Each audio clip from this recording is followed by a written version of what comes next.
سب سے پہلے حضرت مفکر اسلام شہزادہ غوث اعظم ڈاکٹر پیر سید عبد القادر جیلانی شاہ صاحب کی ویڈیوز کو حاصل کرنے کے لیے جیلانی میڈیا کے یوٹیوب چینل کو سبسکرائب کریں اور بیل آئیکن کلک کریں۔ ویڈیوز اچھی لگے تو تھمز اپ دیں۔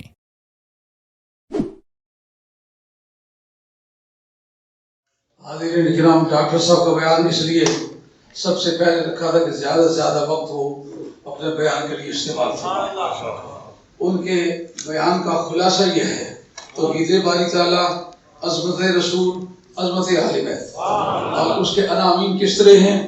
توحید ایک ایسا مسئلہ ہے جو تمام انبیاء و مرسلین علیہ السلام مشترکہ مسئلہ ہے۔ اس کے بعد سرکار دو عالم علیہ السلام کے بارے میں ذکر کی بلندی، یہ سرکار کا ایک تنہا مسئلہ ہے، اس میں کوئی دوسرا نبی یا رسول شریک نہیں۔ ذہن میں آ رہی ہے بات کہ نہیں؟ یعنی یہ سرکار کا نرا مسئلہ ہے کہ سرکار کے ذکر کو خدا بلند کرے۔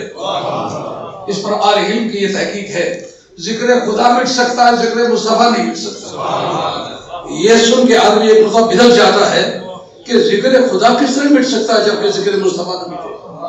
اس کے بارے میں پرنسپل یہ ہے کہ ذکر کب تک باقی رہتا ہے؟ جب تک ذاکر باقی رہے۔ جب ذاکر مٹ جائے تو ذکر مٹ جاتا ہے۔ ذکر خدا کون کرتا ہے؟ مخلوق کرتی ہے۔ جب مخلوق مر جائے گی تو ذکر خدا مر جائے گا۔ ذکر مصطفیٰ خود خدا کرتا ہے، خدا مٹے گا۔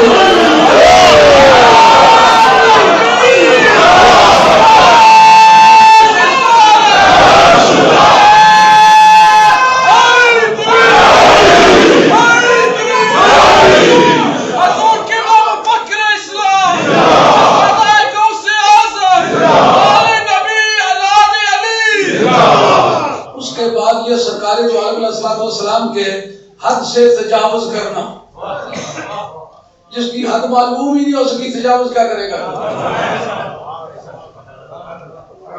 جس کی پہچان ہی نہیں ہو سکی۔ یار غار کو سرکار کا فرمان ہے، یا ابا بکر لم یدرکنی حقیقتاً غیر ربی، میرے پروردگار کے بغیر مجھے کو پہچان ہی نہیں سکا۔ جب یار غار ہی پہچان نہیں سکا، تم کون ہوتے ہو پہچانا ہی نہیں تو حد کیا؟ فی نبی ہے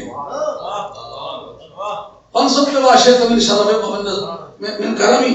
تو حضرت امام بصیری کا کہنا ہے ایک وہ بات نہ کہہ جو نصارہ نے اپنے نبی کے بارے میں کہی تھی، اس کو چھوڑ کے جو دوبارہ جی چاہے سو کہو۔ یہ وہی ڈاکٹر صاحب کا یہ کہنا، خدا نے ہی کہنا تو خدا کے سوا جو کچھ شان ہے، شان والی کوئی چیز ہے وہ سرکار کا حق بنتا ہے۔ شانوں کی تقسیم واللہ یؤتی وانما انا قاسم، اللہ دیتا ہے میں بانٹتا ہوں۔ اس پر محدثین نے تشریحات لکھی ہے، خصوصیت سے علامہ بدر الدین عینی آپ کی کتاب عمدۃ القاری شرح بخاری، اور اتفاق دیکھیے 110 جلد میں نے صرف بخاری کو دیکھا ہے۔ بخاری کے جتنے شارحین ہیں لفظ بلفظ دیکھا ہے۔ 25 جلدوں کی کتاب ہے صرف علامہ عینی کی۔ دورہ حدیث پڑھانے کے زمانے میں ایسا ذوق ہے کہ ساری رات جاگتا ہوں اور پوری دیکھیے، پورے پہ نوٹ چڑھے ہوئے۔ انہوں نے بڑا خوبصورتی کے ساتھ اس کا ذکر کیا ہے، کہا کہ نبی پاک صاحب اللہ صلی اللہ تعالی علیہ وآلہ وسلم کی ذات پاک اور ان کی شان اور شان کی حد کا، جس کی شان حضرت صدیق کو پتہ نہیں چل سکی، حضرت جبریل امین کو پتہ نہیں چل سکی، اور کسی کی ذات کو پہچانے تو بعد میں اس کی حد کا تعین کر سکتا ہے، پہچان ہی نہیں سکا تو حد کس طرح بیان کر سکتا ہے؟ اور بڑی روح پرور بات، حضرت جبریل امین کو جو سرکار نے کہا کہ اس سے آگے چلو، انہوں نے کہا آگے میں جا نہیں سکتا، کبھی گئے ہو کوئی تجربہ نہیں، جب گئے بھی نہیں جا سکتا بھی تو اگلا معاملہ تو پتہ ہی نہیں۔ سرکار نے کیوں نہیں کہا اے ٹو زیڈ مجھے دے دے، اس سے آگے مجھے جانا ہے؟ معلوم ہے یہ راستے کا راہی تھا، راستے میں رک گیا، اور حضرت نبی کریم رؤوف الرحیم صلی اللہ علیہ وسلم کی ذات بابرکات اس سے آگے نکل گئے اور یہ سارا معاملہ پیچھے رہ گئے۔ جب جبریل امین کو سرکار کی شان کا پتہ نہ چل سکا تو دوسرے کی کیا حیثیت ہے؟ عرض کرنے لگا تھا عمدۃ القاری کی، وہ کہتے ہیں کہ سرکار دو عالم علیہ السلام کی خصوصیات میں سے ہے کہ ایک اکیلے سرکار کی ذات ہے جن کو رب نے کہا تیرے ذکر کو میں نے بلند کیا، ساری دنیا میرے ذکر کو بلند کرتی چلی آئی اور میں تیرے ذکر کو خود بلند کرتا ہوں۔ یہ اس پہلے حصے کا ایک مختصر خلاصہ ہے۔ دوسرا، اس کے بعد انہوں نے شان آل بیت بیان کیے، چونکہ میں اس وقت تقریر نہیں کرنا چاہتا، میں 2 جملے اور ان کی تائید میں کہنا چاہتا ہوں۔ اللہ کے رحمٰ انما یرید اللہ لیذھب عنکم الرجس اہل البیت ویطہرکم تطہیرا۔ علماء کرام تشریف فرما ہو، یہ قصر مقصور علیہ کی ترکیب ہے۔ انما کے ساتھ جب قصر آئے تو جزو اول مقصور ہوتا ہے، جزو ثانی مقصور علیہ ہوتا ہے۔ کیا معنی ہوگا؟ یہ سب سے نفی کر کے ایک کے اندر کسی چیز کو بند کرنا، اس کا نام ہے قصر۔ تو قصر کے اعتبار سے یہاں پروردگار عالم نے یہ بات فرمائی کہ صرف اللہ کا ارادہ ہے۔ اب کیا معنی ٹھہرتے ہیں؟ صرف اللہ کا ارادہ ہونے کا یہ معنی کہ ان کے عمل کو کوئی دخل نہیں ہے اس برتری میں، میرے ارادے کو دخل ہے، اور میرا ارادہ کسی سبب کا محتاج نہیں، بلا وجہ ان کی شان بلند کرتا ہوں۔ مزہ آ رہا ہے کہ نہیں آ رہا؟ یہ جس معاملے کا تعلق عمل کے ساتھ، پیچھے آیت کا جو حصہ گزرا ہے اس کے اندر پروردگار عالم نے فرمایا، اے نبی پاک علیہ السلام کی ازواج، اگر تم نیکی کرو گے تو دگنا اجر ملے گا، باقی ساری سوسائٹی کے مقابلے۔ اگر گناہ کرو گے تو پھر تمہیں دگنی سزا ہوگی باقی لوگوں کے مقابلے میں۔ اس کا مطلب یہ کہ وہ پہلا حصہ جو ہے وہ تعلق رکھتا ہے اعمال تبلیغیہ پر عمل پیرا ہونے کا۔ وہ نتیجہ کس بات کا ہے؟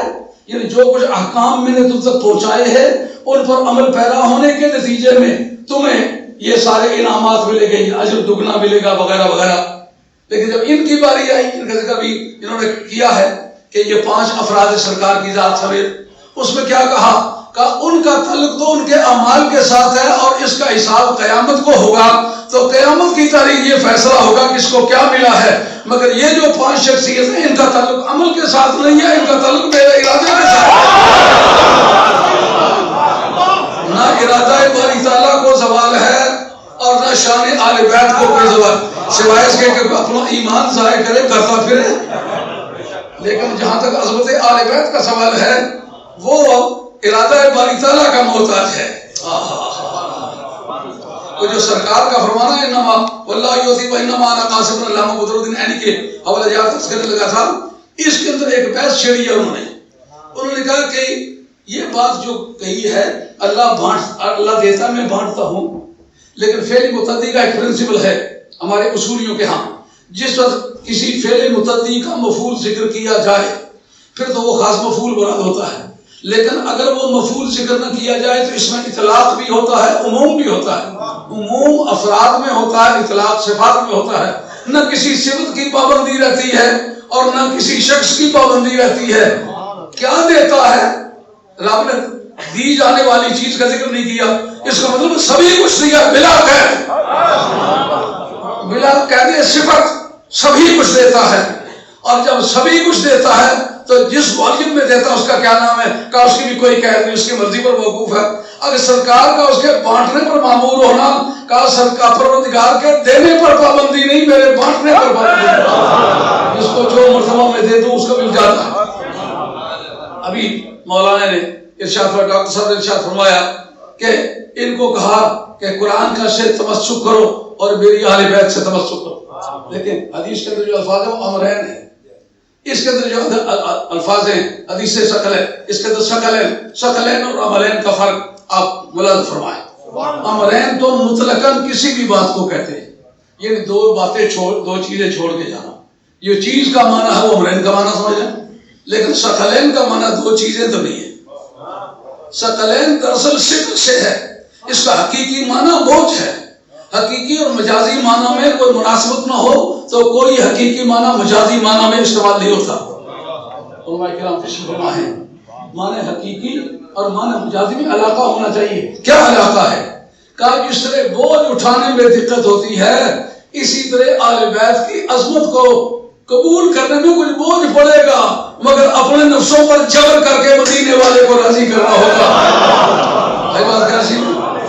اور اس میں قرآن کا تمسک، ڈاکٹر صاحب بڑا عالی بات یہ علماء کرام یہ سارے درسیات کے فاضل استاد بیٹھے ہوئے ہیں، ان کے سامنے بات کرنا بڑی ہمت کی بات ہے، لیکن اب میں بوڑھا ہو چکا ہوں اور ساری زندگی عمر گزری ہے اسی دشت سیاحی میں، لیکن کوئی اس بات کا کوئی خاص فرق نہیں محسوس ہوتا، لیکن تاہم علماء کا احترام کرتا ہوں۔ معنی حقیقی اور معنی مجازی میں مناسبت چاہیے، یہ بات آپ سوچ چکی۔ اب یہ کہ قرآن کی پیروی کرنی ہوگی، کیوں نہ تمسک تو اس سے کیا جاتا ہے جو خود بے گناہ ہو۔ اگر وہ خود ہی گنہگار ہے تو اس موقع پر یہ ضرورت تھی نا اس بات کی کہ قرآن کہتے لا ریب فیہ ذالک الکتاب لا ریب فیہ، اس لیے اس کا تمسک کرو کہ قرآن بے گناہ ہے۔ لیکن آل بیت کے ساتھ تمسک کس طرح کرو؟ آپ وکیل بھی رہے ہیں، آپ نے کافی زمانہ ایڈوکیسی بھی کی ہے، جس وقت تذکیہ گواہان مسجد چلتا ہے تو کیوں چلتا ہے؟ یہ جنہوں نے شہادت دی ہے یہ کچی ہے کہ پکی ہے؟ جب تک ان کی پاکیزگی ثابت نہ ہو جائے جو ان کی جو شہادت ہوتی ہے وہ ایڈمیسیبل نہیں سمجھی جاتی۔ کیا معنی نکلے؟ یعنی پہلے یہ ہوگا کہ یہ جو شہادت دینے والا یہ صاف پاک آدمی ہے، ایسا نہیں کہ مسالوں کا بدماش ہے، یہ مسکر پابند رہا ہے، اشتہاری مجرم رہا ہے، بستہ بے کا بدماش ہے، یہ اجرتی جان پیشہ ہے، یہ ڈکیت ہے، یہ پردہ فروش۔ اگر اس طرح کی بات کاغذات میں نکل آئے تو اس کی جو شہادت ختم ہو جائے گی، ڈسچارج ہو جائے گی۔ اب سرکار یہ کہنا چاہتے ہیں قرآن کو میں تمسک کے لیے پیش کروں، اس کے پیچھے چلنا ہے، اور اس کے بعد میری آل بیت کے پیچھے چلنا ہے۔ اب ان کی شہادت صفائی کون دے، تزکیہ گواہان کون کرے؟ رب کہتا ہے محبوب تم نے ان کا نام لیا ہے، تو پیچھے ہٹ جا، تزکیہ گواہان۔ کیا کوئی بات خیال میں آئی ہو؟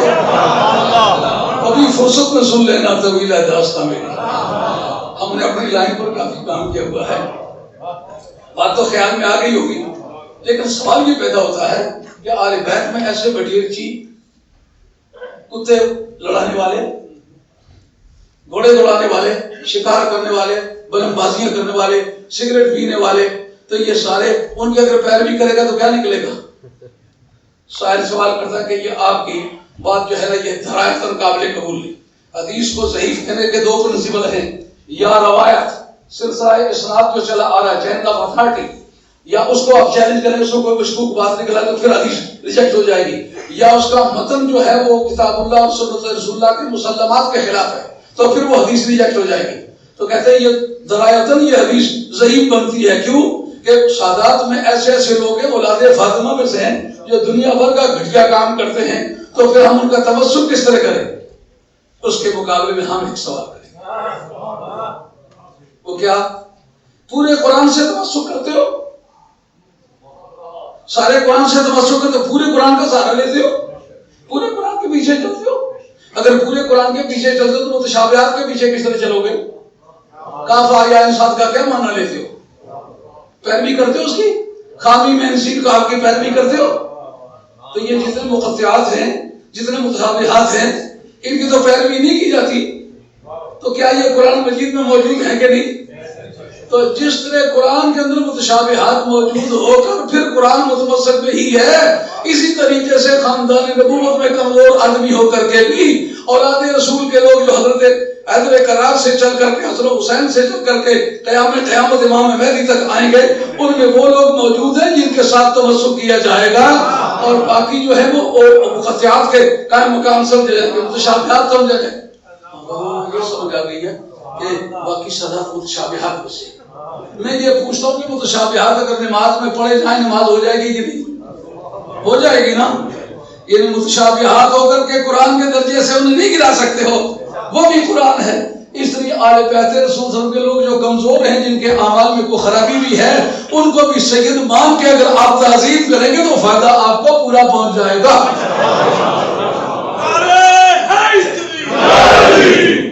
چلو متشابہات میں سے منسوخ آیتیں جو ہیں قرآن مجید کے اندر کے نہیں، منسوخ آیتوں پر عمل کرنا حرام ہے۔ اب ہے وہ قرآن متمسک نہیں ہے، یہ جس کی پیروی کرنی ہے وہ پورا قرآن ہے، تو پورے قرآن میں جو ٹرمینیٹڈ آیات ہے، جو ایبروگیٹڈ ہے، جن کو منسوخ کر دیا گیا، بتاؤ ان کی پیروی کیا کرتے ہو؟ ان کی تو پیروی ہے ہی حرام۔